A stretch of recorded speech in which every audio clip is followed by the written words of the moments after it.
ঢাকা সহ সারা দেশে সপ্তম দিনের মতো কারফিউ চলছে, তবে বেড়েছে শিথিলের সময়। আজ ও কাল সকাল ৮টা থেকে বিকাল ৫টা পর্যন্ত ৯ ঘন্টা ঢাকা, নারায়ণগঞ্জ, নরসিংদী ও গাজীপুরে কারফিউ শিথিল থাকবে। গেল রাতে স্বরাষ্ট্রমন্ত্রী আসাদুজ্জামান খান কামাল এ তথ্য জানান। তিনি বলেন, অন্যান্য জেলায় কারফিউর বিষয়ে সিদ্ধান্ত নেবেন সংশ্লিষ্ট জেলা প্রশাসকরা। কোটা সংস্কারের আন্দোলন ঘিরে উদ্ভূত পরিস্থিতি নিয়ন্ত্রণে গেল শুক্রবার রাত ১২টায় সারা দেশে কারফিউ জারি করা হয়। বেসামরিক প্রশাসনকে সহায়তার জন্য মোতায়েন করা হয় সেনাবাহিনী। কোটা সংস্কারের আন্দোলনকে কেন্দ্র করে সহিংসতা পরিস্থিতি নিয়ন্ত্রণে কারফিউ জারি করে সরকার।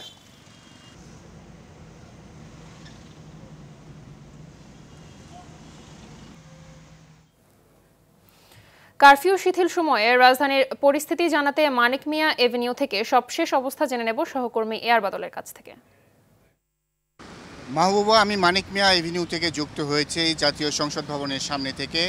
এই মুহূর্তে যদিও কারফিউ শিথিল সময় চলছে, তারপরেও আমরা দেখেছি যে রাজধানী আসলে নিরাপত্তার চাদরে ঢাকা। আপনি যদি লক্ষ্য করেন দেখবেন যে এখানে সাজোয়া যান রয়েছে সেনাবাহিনীর।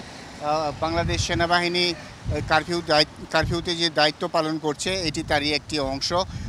এই চিত্র শুধু এখানেই নয়, বিভিন্ন যে স্থাপনা রয়েছে সেগুলো ঘিরে আসলে সেনাবাহিনী তৎপর রয়েছে, যেহেতু নাশকতাকারীরা রাষ্ট্রীয় সম্পদ ধ্বংসের একটি উল্লাসে মেতেছিল।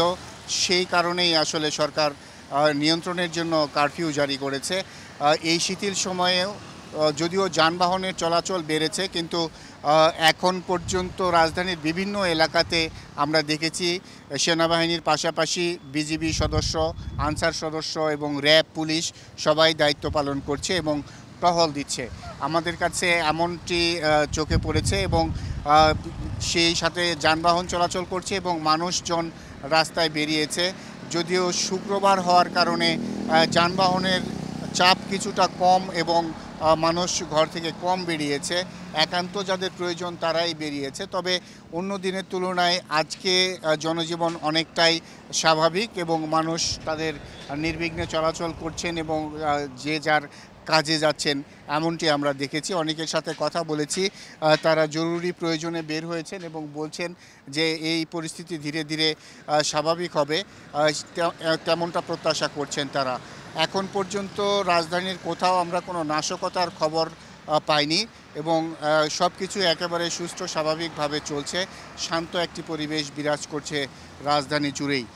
এখন পর্যন্ত এই সংসদ ভবন এলাকা, সচিবালয় এলাকা, এছাড়াও যাত্রাবাড়ি সহ বিভিন্ন যে পয়েন্টগুলো রয়েছে সবগুলোতেই সতর্ক অবস্থায় রয়েছে বাংলাদেশ সেনাবাহিনী সহ আইন শৃঙ্খলা রক্ষাকারী বাহিনীর অন্যান্য সদস্যরা। তো এর মধ্যে দিয়েই আসলে রাজধানীর পরিস্থিতি যাচ্ছে এবং পরিস্থিতি ধীরে ধীরে স্বাভাবিক হবে এমনটা প্রত্যাশা করছেন সবাই। মাহবুবা, এই ছিল আমার কাছে মানিক মিয়া এভিনিউ থেকে সর্বশেষ খবর। মানিক মিয়া এভিনিউ থেকে জানাচ্ছিলেন সহকর্মী এয়ার বাদল।